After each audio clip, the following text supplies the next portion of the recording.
Здравствуйте, уважаемые телезрители! Мы продолжаем проект «Биографический салон» на Абаза ТВ. В нашем эфире проект, где мы рассказываем вам реальные истории людей, переживших Отечественную войну народа Абхазии. И сегодня у нас в студии в гостях проекта известный абхазский музыкант, дирижер, композитор, первый министр культуры военной и послевоенной Абхазии Надар Викторович Чанба. И поприветствуем нашего гостя. Хочу также отметить, что здесь у нас в нашей студии есть своя аудитория зрительская, небольшая, но очень активная, которая слушает, реагирует, задает вопросы, и к ним мы еще обратимся, к нашим зрителям. Сейчас, продолжая проект и начиная, точнее его с самого важного, Надар Викторович, хотелось бы вас поблагодарить за то, что в вашем плотном рабочем графике вы нашли время для того, чтобы пообщаться с нами. Спасибо за приглашение. В центре внимания нашего проекта судьба человека, прошедшего через Отечественную войну народа Абхазии. И вот именно эти моменты, тем не менее, то, к чему пришел, в каком, так сказать, возрасте человек к этому моменту, нам тоже важно, и как он сформировался, где воспитывался, где родился. И это самый первый вопрос нашего проекта сегодня. Расскажите, пожалуйста, о вашем детстве, юности, самые главные такие основные моменты. Детство. Я родился в Гудоводском районе, недалеко от Гудоводы. Вот. Мои родители были крестьяне, чем я очень доволен, счастлив, что я в такой семье родился. Вот. Это абхазская семья. В школу я пошел в свое время, значит, потом уже в 5 классе пошел параллельно и в музыкальную школу, и поэтому я оканчивал 2 школы одновременно, общеобразовательную и музыкальную школу. Вот. Почему музыка? Вот чем это заинтересовало? Это родители так вас направили? Ну, родители всегда сопутствовали, всегда помогали вообще. Вот нас вообще 7 было в семье, я 7-й ребенок. И нам всегда говорили о том, что надо учиться, но никто не заставлял. А музыкой я начал заниматься благодаря Константину Антоновичу Ченгеле, который руководил хором, нашим школьным хором, и он проверял у всех слух. И вот когда он проверил мой слух, и он пришел к моим родителям и сказал, что мне надо учиться музыке. И как он образно выразился, он сказал, что если объединить слух всех школьников, то у него больше, вот, и что мне надо заниматься. И поэтому родители мои благословили. Так я пошел в Гудоводскую музыкальную школу, потом армия. Вернее, сначала я поступил в Сухумское музыкальное училище со 2-го курса. Армия 2 года. Очень далеко от Абхазии. Потом вернулся, окончил, и потом уже поступил в консерваторию. Сначала в Саратовскую консерваторию, а потом в Московскую консерваторию, которую я окончил как дирижер хора, потом как оперно-симфонический дирижер. Я прошел стажировку. В вашей судьбе творческая, музыкальная стезя всегда активно сочетается со стезей общественной, общественно-политической. Почему с самой юности вас стали интересовать эти моменты, волновать эти моменты? Где вы впервые сталкивались с этим и что вас стало волновать? Это не выбор. Вот, занятие общественной деятельностью – это не выбор моего поколения, потому что мы росли в атмосфере, не хочется очень такие тяжелые слова произносить, но в атмосфере национализма. Это мы испытывали с детского возраста, потому что моя школа, я учился в русско-абхазской школе, рядом стояла отдельно грузинская школа, и у нас был общий двор. у детей. Ну и, соответственно, постоянно были конфликты между детьми, вот, которые перерастали в открытые столкновения детские. Вот, поэтому я думаю, что я не оригинален в этом плане, потому что наше поколение росло в такое, с одной стороны, вот великолепное детство, да, во-первых, Советский Союз – это огромная страна, сложившаяся, социальные вопросы многие решались, да, какие-то политические вопросы, конечно, были несогласия, но вообще нет ни в одной стране, где я был, чтобы всем были довольны. Но многое было просто великолепно. Это бесплатное и качественное образование, потому что это большая проблема качественного образования вот в наши дни, допустим, да. Вот в то время все это было, и наравне с этим, конечно, процветал национализм самого такого низшего уровня. И это мы ощущали, потому что, допустим, я жил в абхазской части села, я всегда проходил по улице, где жили грузины. И они, как правило, многие, да, сидели на лавочках. И вот я на всю жизнь запомнил вот это, мягко говоря, недоброжелательные взгляды и женщин, и мужчин вот в отношении абхазских детей. К сожалению, так было. Но ведь на официальном уровне советская, так скажем, система, пропаганда, она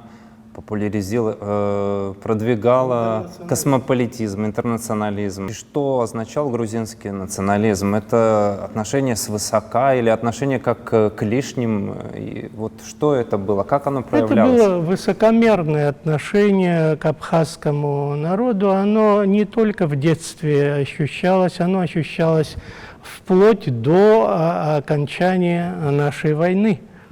Потому что как я вам сказал, я был молодым человеком, я в свое время уехал учиться в Москву, а по правилам советским надо было выписаться, да, здесь прописку, выписаться и прописаться временно в Москве на годы учебы. И по возвращении прописаться здесь, ну, логично так. Но я вот выписался в Москве, приехал на свою родину, и меня в Абхазии не прописывали. И возвращаясь в то время, я хочу отметить, что вы один из молодых представителей тогда абхазской интеллигенции, вставший у истоков формирования Народного форума Абхазии Айтгалара, а еще ранее это организации предтечи Союза творческой молодежи Абхазии. И расскажите, пожалуйста, как проходил этот процесс, что послужило поводом для создания этой организации, что подтолкнуло? Ну, я после окончания консерватории приехал в 1985 году. Вот когда я приехал, уже существовала такая группа молодежи, которую в свое время объединил чуть раньше, года два раньше, объединил Геннадий Аламия.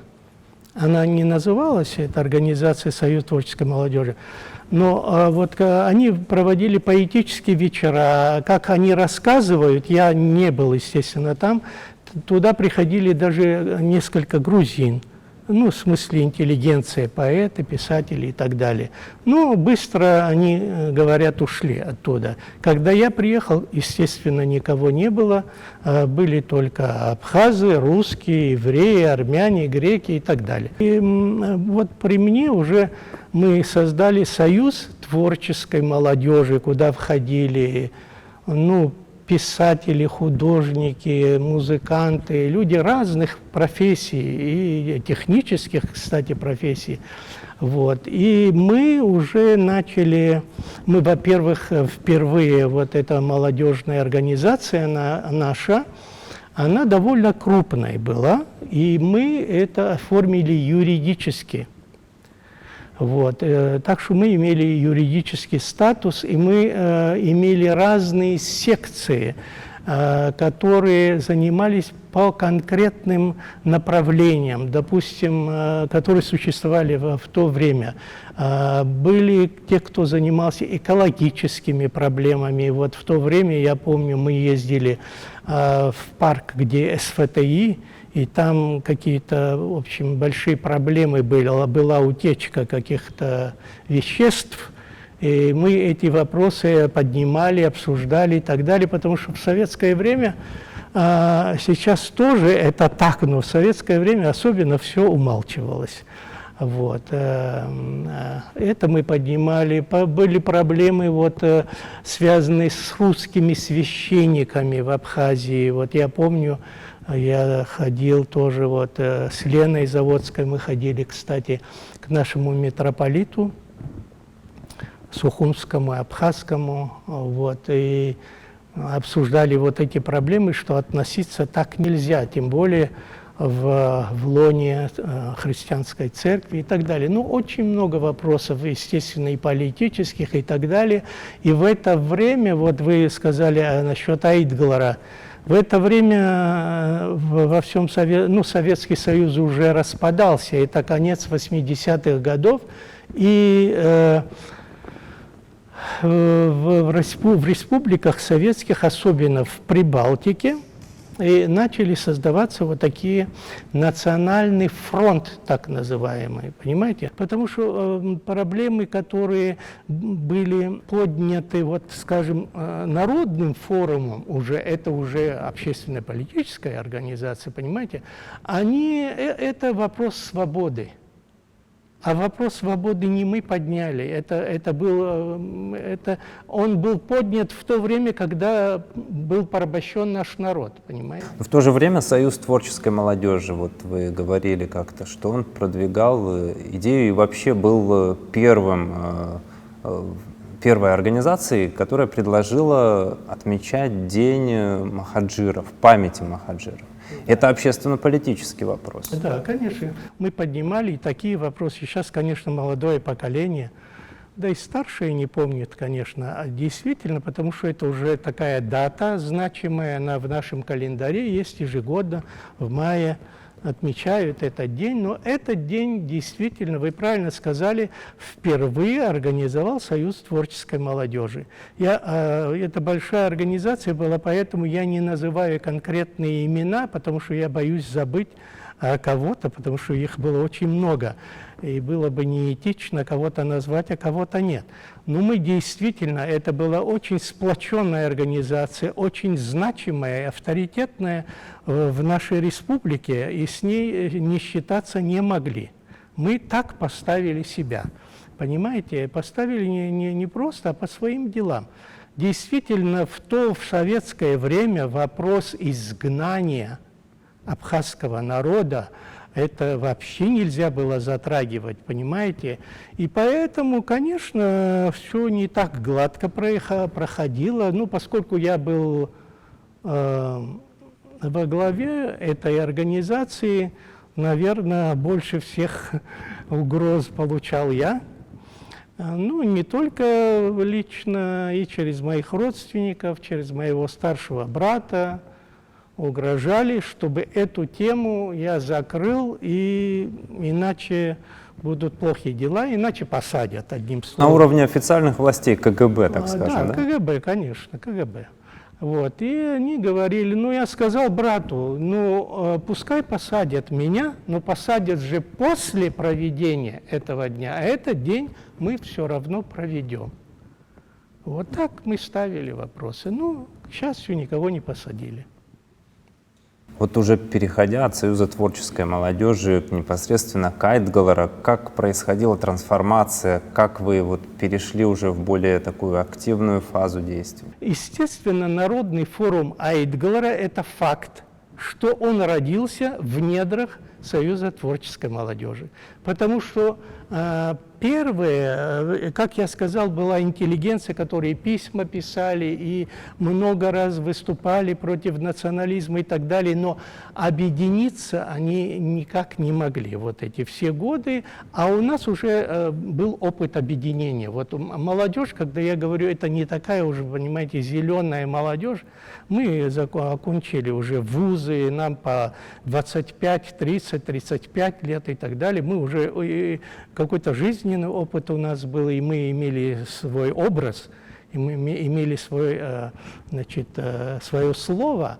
И вот мы решили, что мы тоже должны создать вот такую общественно-политическую организацию, которая объединила бы не только молодежь, но и весь народ. И более того, у нас уже тогда мы думали о том, что необходимо для сохранения абхазского народа, необходимо объединение Кавказа. Особенно народов абхазо-адыгской группы, да, которые мы просто братья. То есть идея возникновения конфедерации тогда витала? Да, ну конфедерация, вы знаете, вот само слово, оно так в принципе было названо, но не все мы были согласны. Конфедерации народов не бывает.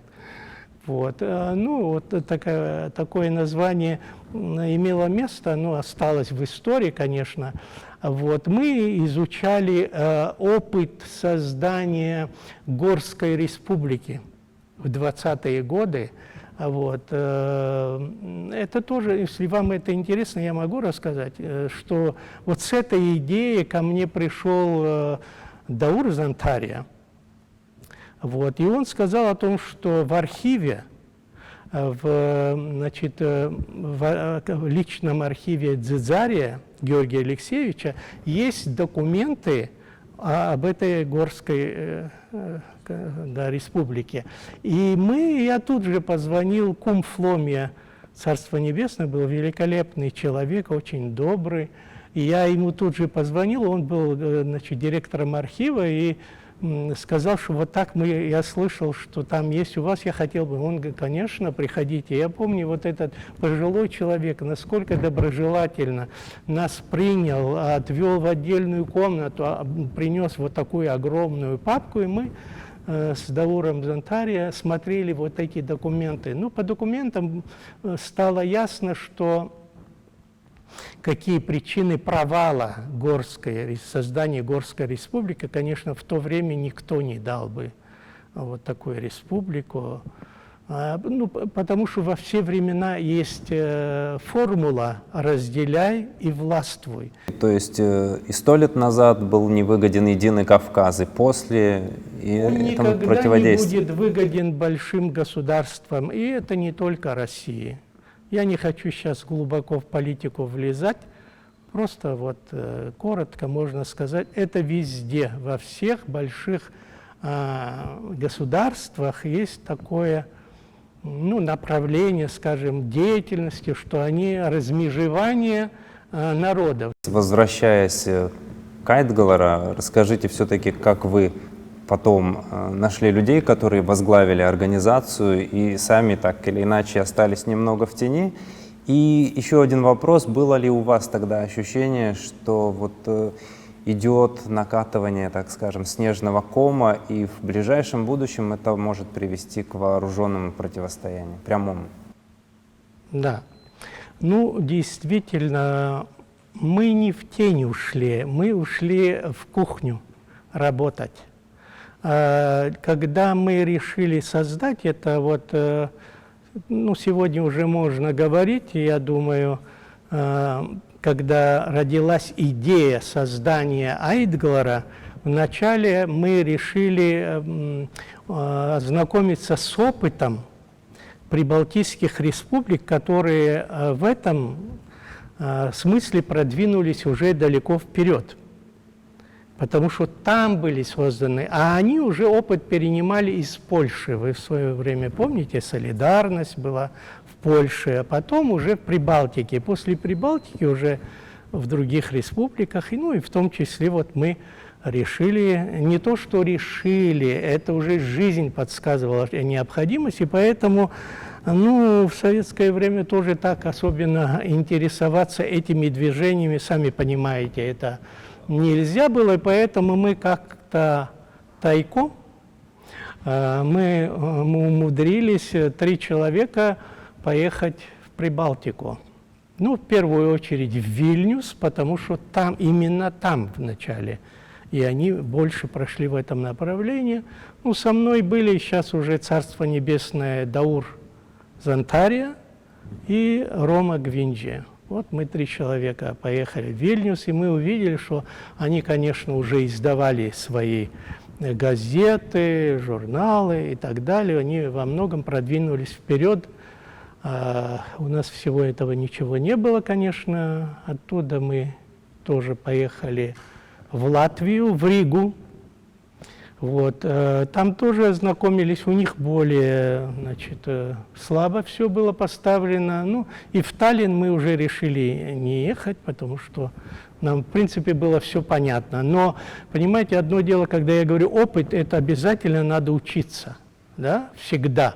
Но автоматически перенять опыт прибалтов, у которых другая культура, другая история, другие отправные точки. И взаимоотношения с Россией другие. Да, и другие. У нас мы такие же цели не ставили, у нас наоборот, скажем, во многих вопросах, и поэтому мы не просто автоматически что-то переняли, мы просто увидели, и мы поняли, что надо учесть знания, опыт, культуру, менталитет нашего народа, который, кстати, представлен многими народами, понимаете, и надо было учесть многонациональность, и поэтому Айдглара поддерживали, это же не националистическая организация, а это народное движение, а это означает, что с нами были и русские, и даже грузины, некоторые, понимаете, ну и они во время войны, многие тоже знаете, что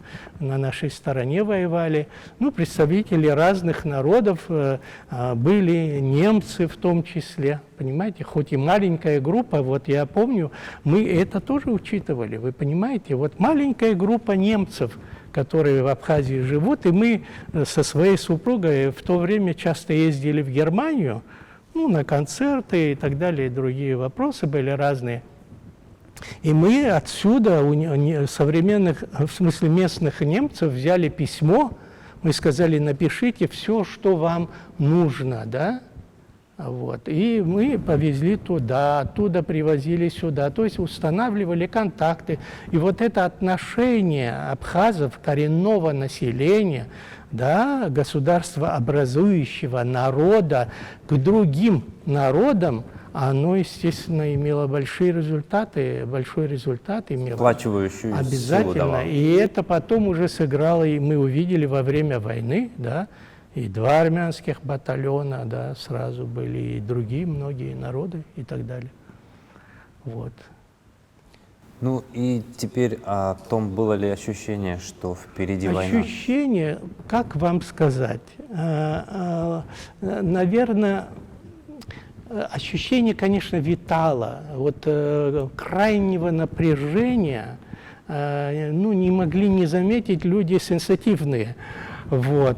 Ну и в то же время люди искусства, ну, вот как я, например, да, это мы не могли допустить, что физически мы можем воевать, поднять оружие и стрелять друг в друга. Вот не могу я этого допустить. Вы понимаете? Ну, в этом смысле я не знаю, насколько это правда, неправда, но это я вот вспоминаю, правда, в смысле сказать надо или не надо, но это в принципе неплохо. Это характеризует величие человека. Поэтому я могу сказать о случае, который произошел буквально за некоторое время вот до начала войны. Ну, многие знают, что была делегация в Турцию, да, перед началом войны, делегация, которую возглавлял наш президент Владислав Григорьевич Ардзенба. Кстати, я тогда был министром образования и культуры. Вот. И я считаю, что это было правильное решение нашего президента, но, к сожалению, потом уже все это разделили и так далее. Но это другая проблема. Вот. И я помню, что у нас были разные встречи, естественно, вот диаспора организовала встречи, и одна из них была в парламенте Турции. И поскольку у нас было несколько человек, и самым старшим, наверное, из нас был Константин Озган. Когда мы ждали лифт, мы стояли все, я был младше всех по возрасту вообще в кабинете министра, поэтому, естественно, я стоял немножко сзади, чтобы позже всех поехать, да, потому что все не вмещались. Я помню, что вот Владислав Григорьевич, он всех сажал, я понимал, что он делает Апсура, да, всех, вот Озган уехал, другие, он всех посадил, и в конце я заметил, что мы с ним вдвоем остались. Я только потом понял, для чего он это сделал, и когда мы сели в лифт и поехали, он повернулся ко мне и спросил: как ты думаешь, война будет? Значит, а я ответил: я не думаю, Владислав Григорьевич. Это была моя ошибка, понимаете? Но я просто не мог допустить, как я сказал уже, что у нас будет... он тоже сказал, я тоже так думаю.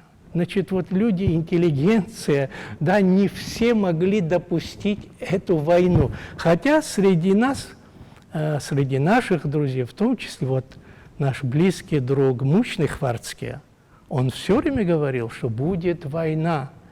Я помню, что он приходил ко мне и настоятельно говорил, чтобы я пошел, во власть и сказал, чтобы мы готовились, что будет война. Я, естественно, передавал эту просьбу, но внутри я не допускал, что будет война. Это мой минус. Наталья Викторович, это ваше на тот период мнение, и такого мнения могли придерживаться многие и стараться не допустить войну.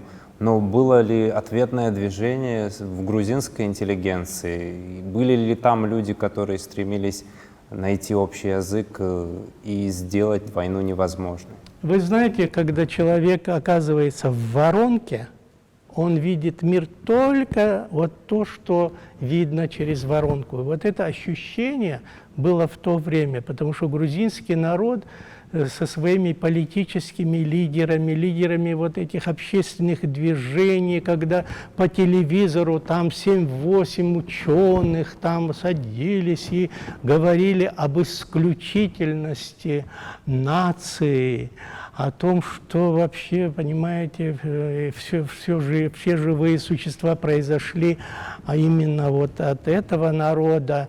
И это было видно, понимаете, было ослепление. Это было вот у фашистов тоже при Гитлере, понимаете. Народ заболевает, это вирус. Это хуже, чем коронавирус, которого все боятся, понимаете? Когда мир сужается вот в одну точку, и через призму вот этой точки они начинают видеть этот весь мир. Поскольку вот я был в форуме, да, и ко мне приезжали, естественно, знали, что у меня какое-то влияние есть в народе, кто-то прислушивается, поэтому приезжали разные делегации. Вот я помню, врачи приезжали, да, грузинские врачи, которые уговаривали, чтобы мы объединим, вот это их слова, давайте мы с вами объединимся, мы же с вами братья, и будем против... русских. Я спросил у них: вы христиане? Они говорят: да, мы христиане. А как же, почему вы думаете, что вы, грузин, больше мне брат, чем русский? Это же не соответствует христианскому пониманию братства. И тем не менее, все равно мы же с вами ближе, давайте объединимся, будем воевать все против русских и России и так далее. Вообще у нас у абхазов никогда в истории, я не знаю, чтобы воевали просто против какого-то конкретного народа. Понимаете, не было. У нас, мы против грузин-то не воевали, мы воевали против грузинской политики и против грузинского национализма.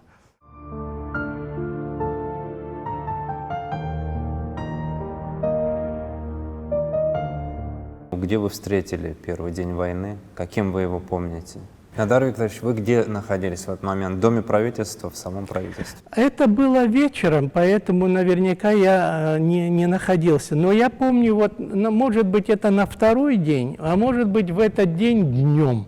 Вот. Ну, я был у себя в кабинете Министерства образования и культуры, это на 5-м этаже Дома правительства, который сгорел на площади, да? На 5-м этаже. Вот я помню вот эту суету на площади, потому что я все видел. И я помню вот эти... После этого его убили, кстати, Андрей Кваранзе. В окружении людей он метался. Это Андрей Кваранзе был замечательным администратором государственного ансамбля песни и танца. Потом его грузины убили, к сожалению. Вот так началось. Потом, значит, объявили, что едет автобус. В общем, люди собираются, чтобы поехать за оружием. Ну, я вообще не представляю, как бы я в руки автомат взял, но и тем не менее, конечно, я не мог остаться в стороне. Ну, если надо будет, наверное, тоже взял бы и воевал бы. А как же, родину надо защищать, понимаете? Вот. И я, естественно, закрыл кабинет и пошел, сел вот в автобус, который стоял вот там, где наш форум был, да, сейчас улица Айтгалара. Вот. Там стоял автобус, мы сели туда. И вот какое-то время мы сидели там, но потом объявили, что нету никакого оружия, куда мы собираемся ехать. Я вообще не в курсе, куда мы собирались. И мы вышли из этого автобуса. И вот так началось. Значит, когда уже началась война, первые вот эти 3 дня я, естественно, тоже очень хорошо помню, потому что правительство переехало в Гудауту, как вы знаете. Основная часть, только несколько человек, я боюсь сейчас кого-то пропустить, буквально, министров, да, ну, в том числе я, мы остались здесь, в Сухуми. Вот, потому что ну, мы решили не ехать. Не оставлять Сухум и пытаться что-то делать. Пытаться что означает? Мы в основном, поскольку, ну, в основном члены правительства, мы собирались, по-моему, 11-й этаж в кабинете Лабахова. То есть не было еще полного понимания, что война неизбежна? Может быть, кто-то пытался остановить ее? Конечно, пытались остановить. Раз вы сказали это слово, я скажу о том, что вот эти 3 дня пытались остановить и очень настоятельно разговаривали с грузинскими, значит, лидерами, чтобы не входили в Сухум. Иначе будет очень много крови. Вот это то, что я сам слышал. Значит, кто в основном... Я присутствовал там, но я, естественно, не переговаривал с ними. Переговаривали вот тот же Лабахов, о котором я говорю. Много говорил Сергей Васильевич Багапщ. Вот. Ну и несколько других людей, которые постоянно были на телефоне, останавливали, чтобы не входили в Сухум. Тем не менее, кровопролития не удалось избежать, и через 3 дня вы все-таки оказались уже в Гудауте. У меня тут 2 вопроса. К вопросу Айтгалара. Вот вы говорили, что на тот период не было многого в государстве. Ну, насколько Айтгалара помогло консолидироваться и помогло создать некоторые формы и институты, которые уже в ходе войны вам помогли, нам помогли, и Абхазии, стране в целом. И уже потом, когда вы были в Гудауте, какими вы занимались делами и какие функции начали выполнять? Ну, это огромный комплекс вопросов. Вот.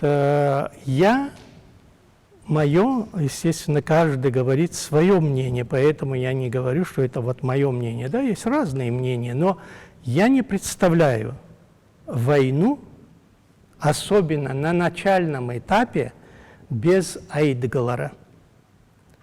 Потому что не было ни одной структуры в Абхазии, потому что МВД, КГБ, власть, она была вся пропитана грузинскими кадрами. Понимаете, они не могли функционировать. Поэтому единственная организация, которая была сложена в то время, да, это была Айдгалара.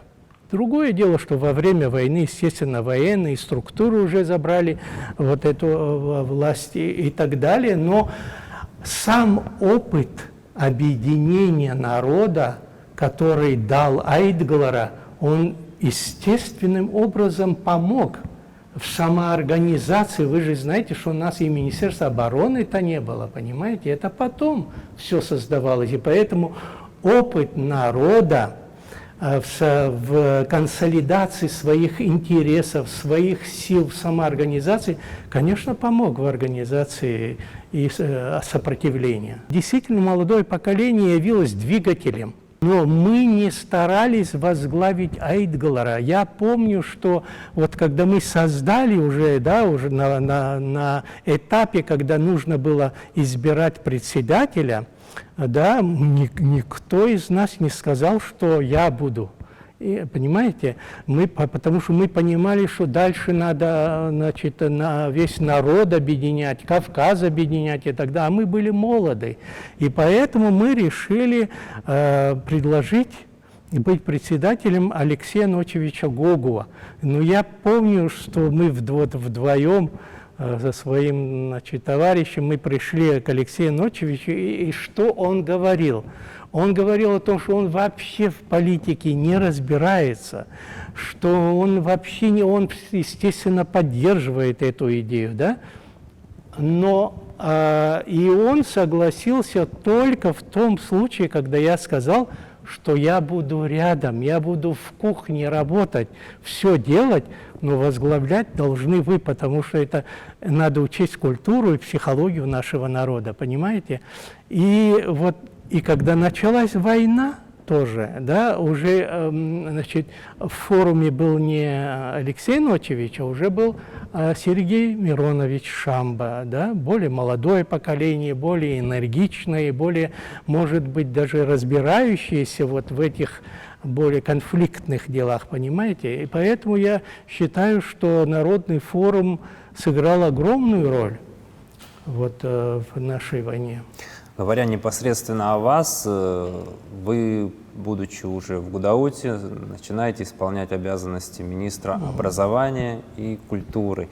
И очень показательным служит то, что несмотря на боевые действия, несмотря на то, что республика находилась в состоянии войны и очень больших проблем, и тем не менее было решено возобновить учебный процесс, продолжить его. Вот как вы это видели, как это происходило и с какими сталкивались трудностями?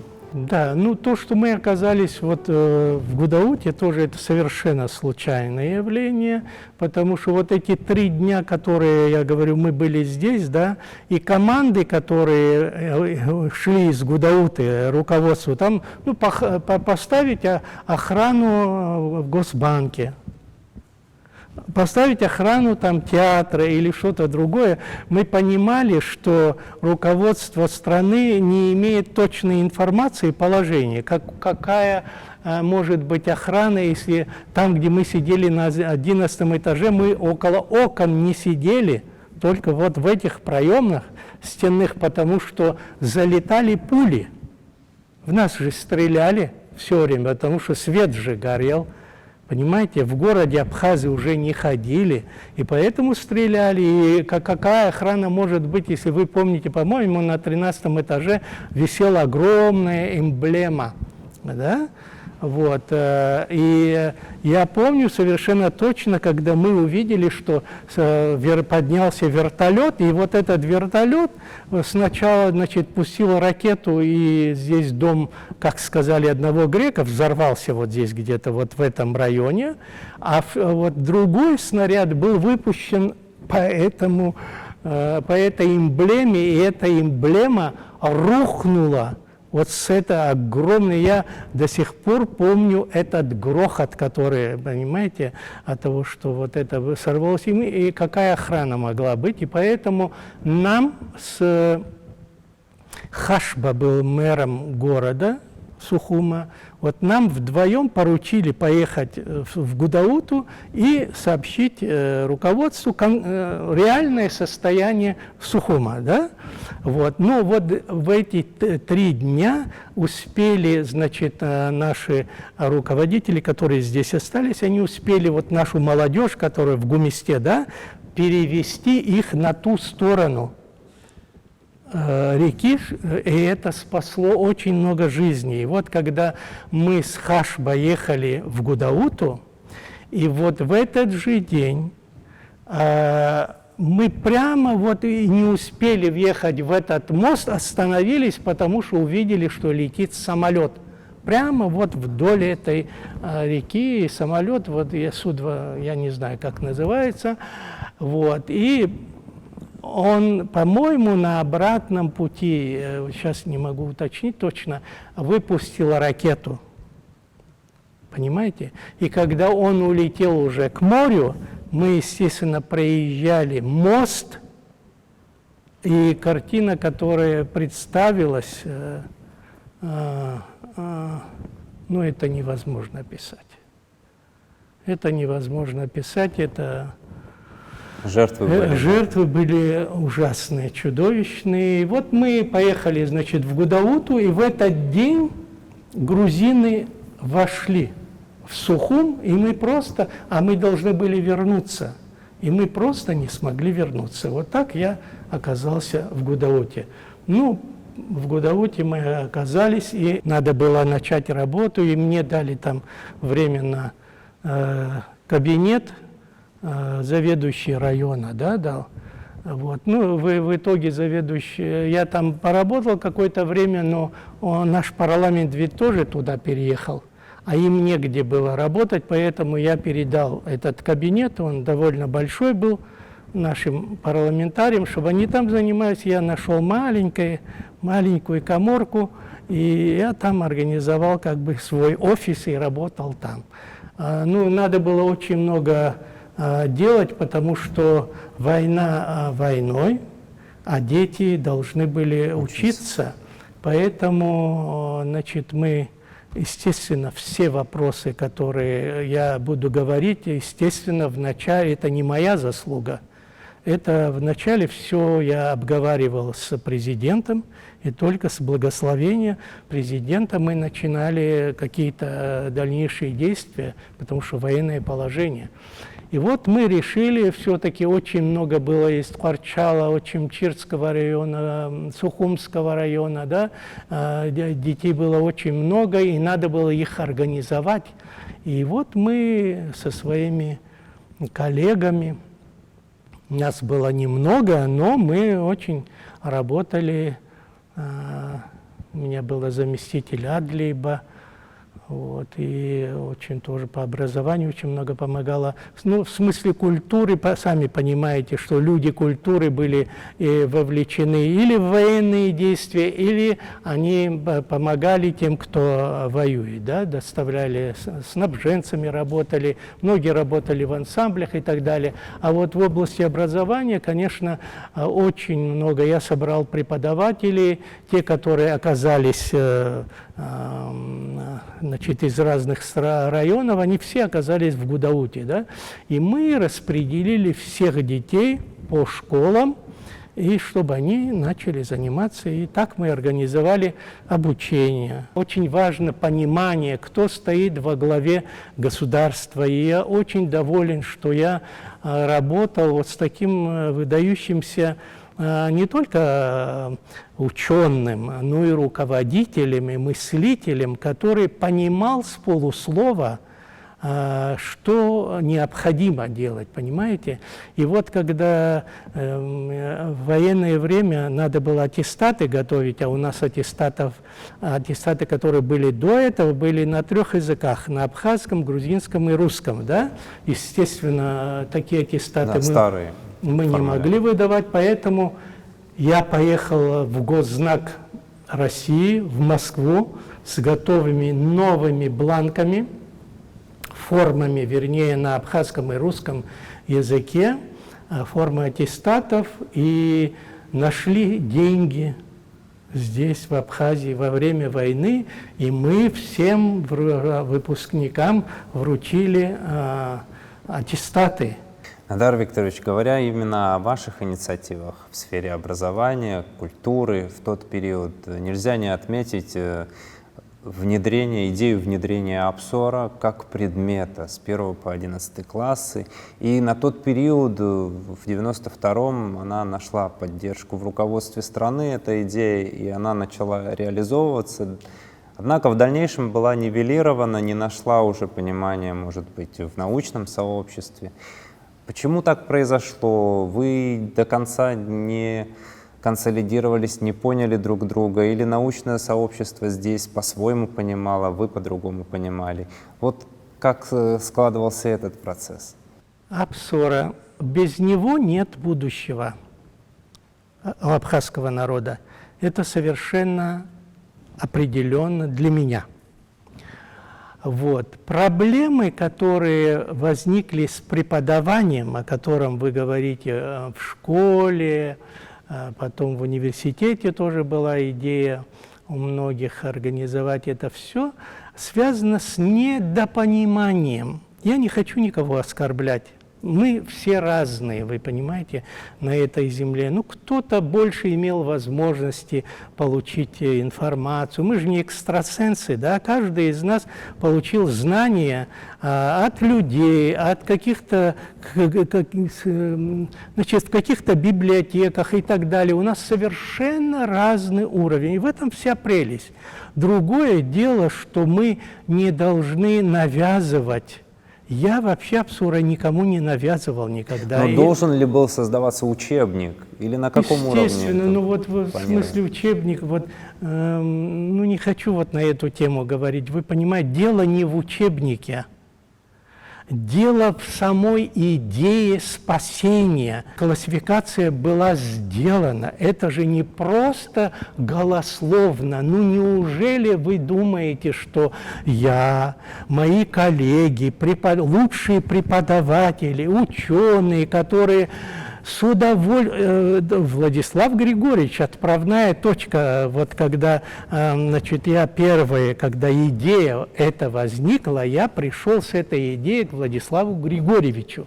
Я сказал о том, что у нас война, естественно, когда она закончится, естественно, что мы в Грузии больше не возвращаемся, никогда не вернемся. Естественно, по истории, которую мы знаем, да, Россия никогда сразу не признает. Будет какой-то временной отрезок, когда Абхазия будет изолирована. И что вот в этом вакууме может сохранить народ?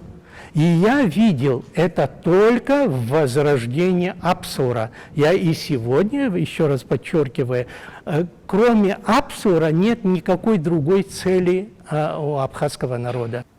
Как вы встретили завершение войны? Где вы встретились День Победы и вот эти самые последние несколько Да, дней? День Победы я, естественно, встретил в Гудауте. И вот буквально, как только была информация об освобождении Сухума, мы сразу же вот с моим заместителем по культуре Надар Пилья, у него был москвич, и мы на этом москвиче, в общем, приехали в Сухум, еще валялись трупы на площади, я помню, и мы везде проходили по всем организациям, и везде я писал, значит, записку прошу вас не грабить, это наше народное достояние. И клеил туда и Нодар Чанба. Я думал, ну, может, кто-то меня знает, и это остановит тех, кто любил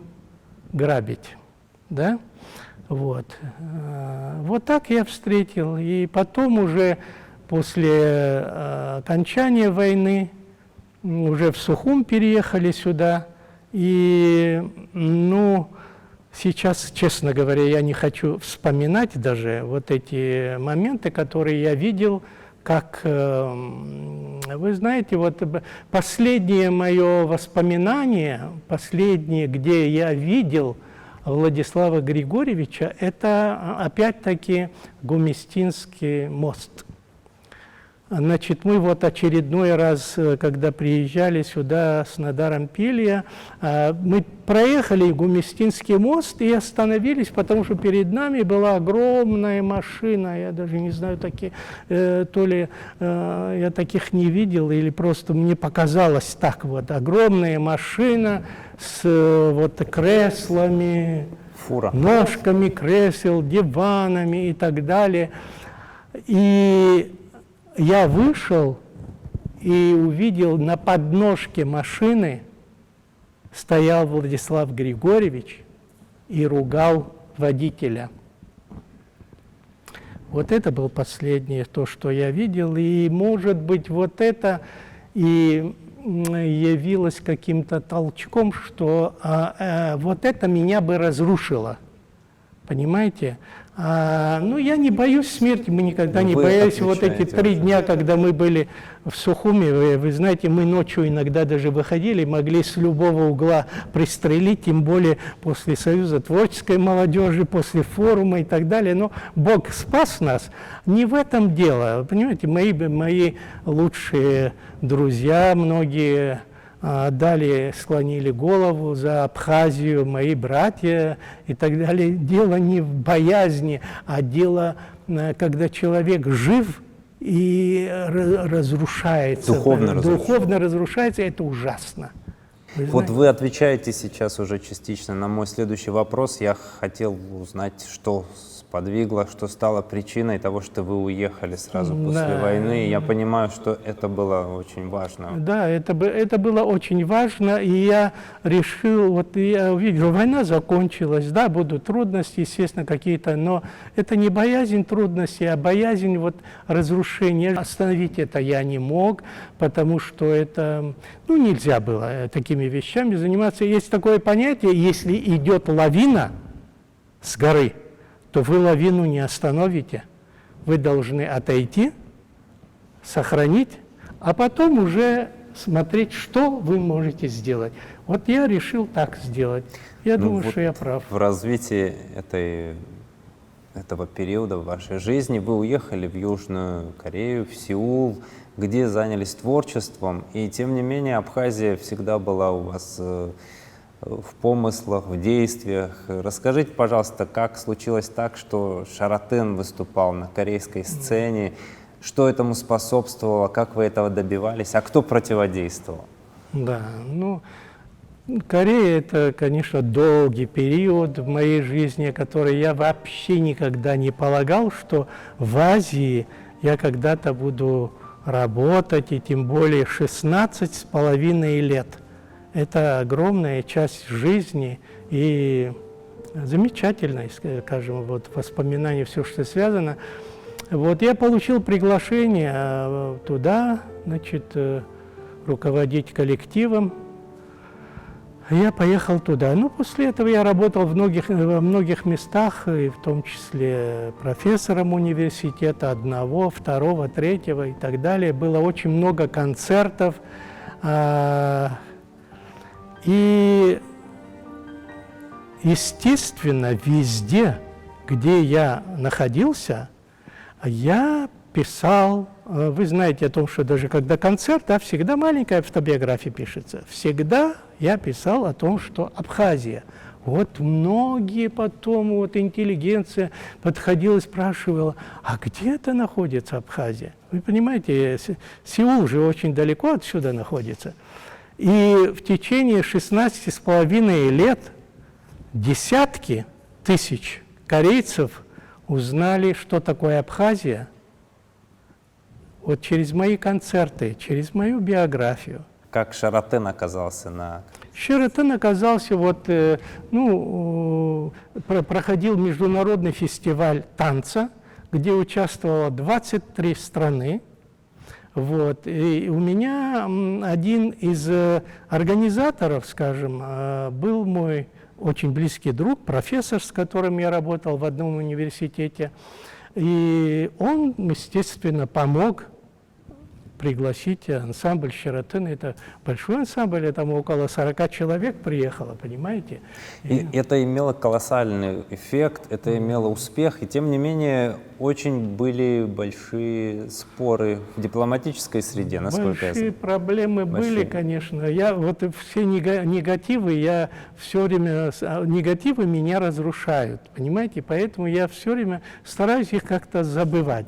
Да, действительно были очень большие проблемы, скажем. Ну, Шератон, они мало узнали, хотя у нас после вот этого фестиваля, на котором они блестяще выступили, они заняли первое место, и вообще был фурор, понимаете, абхазского ансамбля.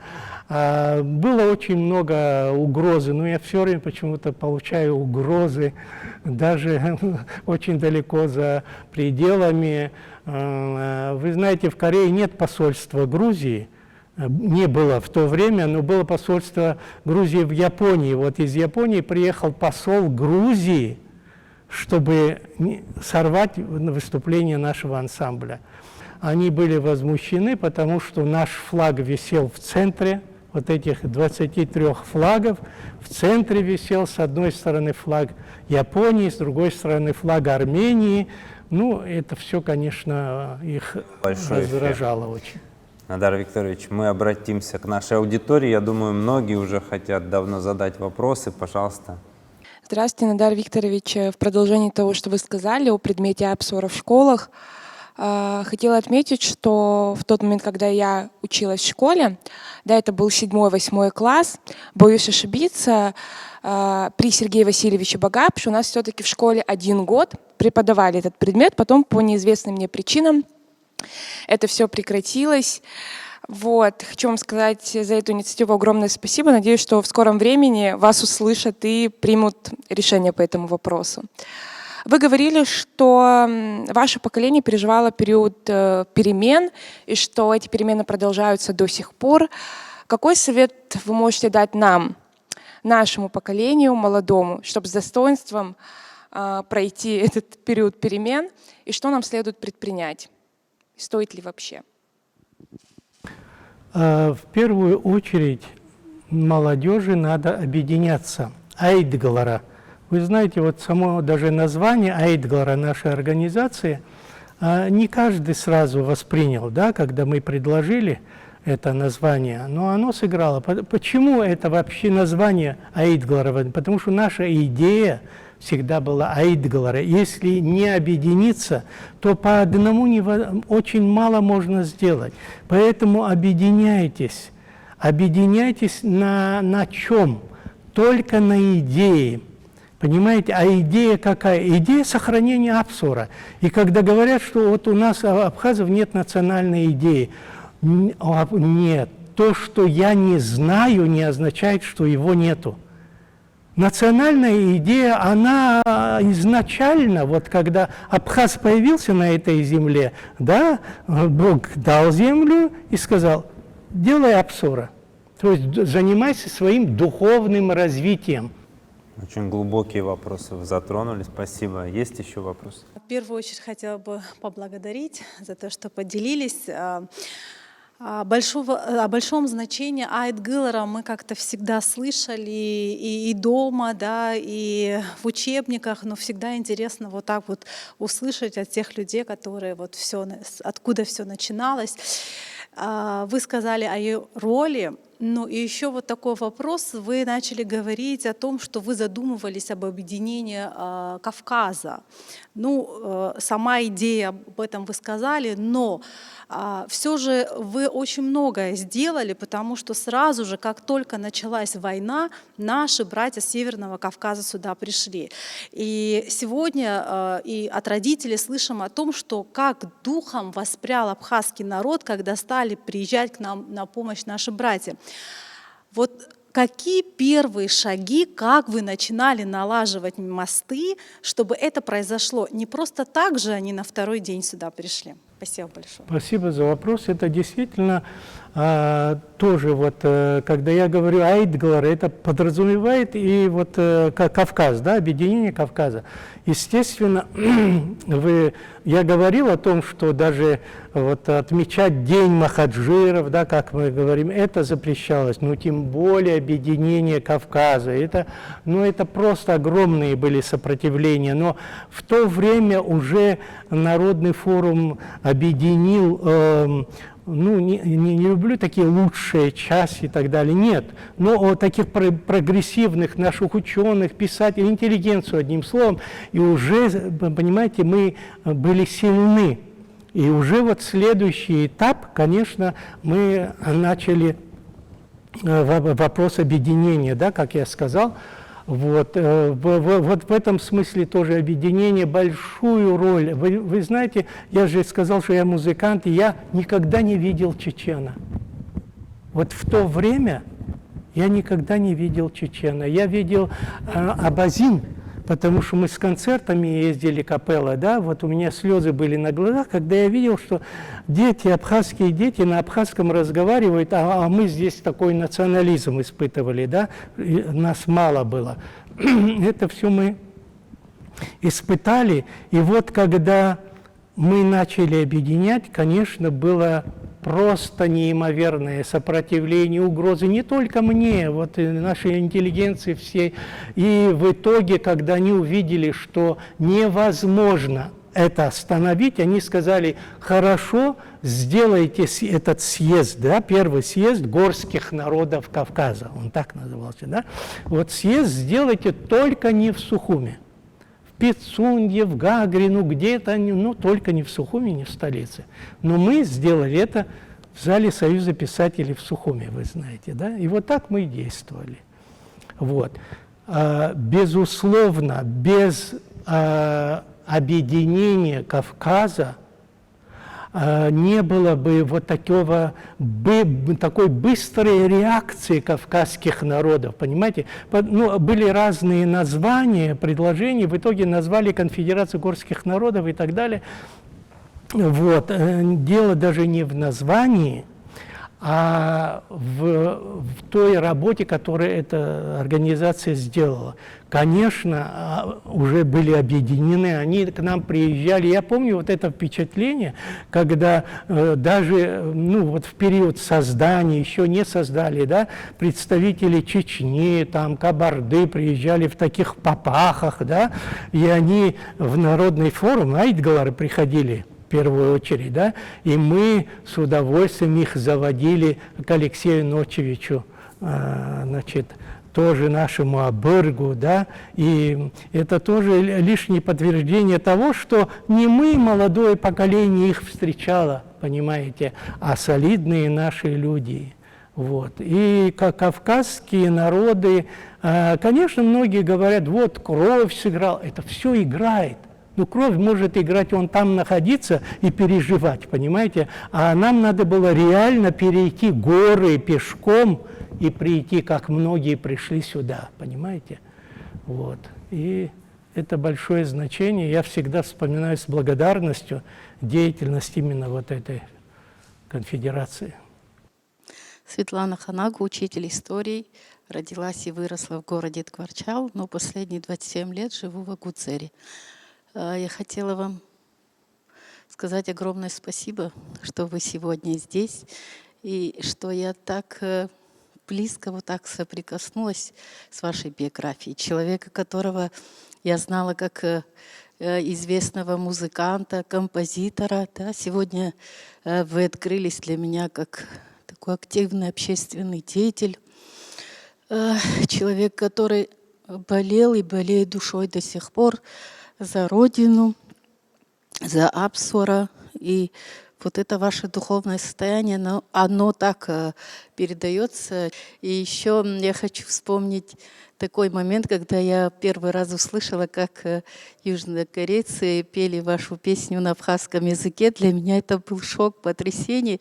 И вся наша семья, мы сидели, плакали. Спасибо большое. Кстати, вы сказали, что я свое произведение в Корее, ни одно свое сочинение я в Корее не исполнял. Я исполнял только абхазские народные песни и капричио, абхазское капричио Константина Антоновича Ченгеля. Вот. И это были разные коллективы, и это есть записи. Действительно, очень хорошо пели корейцы. Я думаю, что даже каждое слово понятно. Многих интересует именно вот этот вопрос, как они выговаривали. Ну, есть техника, по которой можно учить, да, чтобы они четко выговаривали. Эта техника, кстати, полезна и многим абхазам, в том числе, которые работают на радио, телевидении и так далее, потому что мы очень искаженно говорим на нашем родном языке. Хотел поблагодарить нашу аудиторию за интересные вопросы. Спасибо вам, Нодар Викторович. И в завершении вот такие два традиционных вопроса. Каким вы видите будущее Абхазии, ее взаимоотношения с Грузией и свое будущее? Может быть, вы все-таки в ближайшее время вернетесь в Абхазию? Как вы это видите? Завтра зависит от сегодня. Если мы не положили ключ, вернее, маленький кирпичик, скажем, да, созидания завтра нету. Вот как только мы положим этот кирпич созидания, тогда я скажу: о, наверное, вот второй кирпич появится, третий кирпич, и мы построим действительно вот такое государство, которое бы я хотел. Дай-то Бог. Дай Будем Бог. стараться. И без вашей помощи нам не обойтись. Обязательно. Всем вместе нам надо это делать. Спасибо большое, Нодар Викторович. И ваш сегодняшний приход сюда — это очень важно и для нас, и для нашей аудитории, и для зрителей. Будем надеяться на лучшее. Спасибо, Нодар Викторович. Спасибо.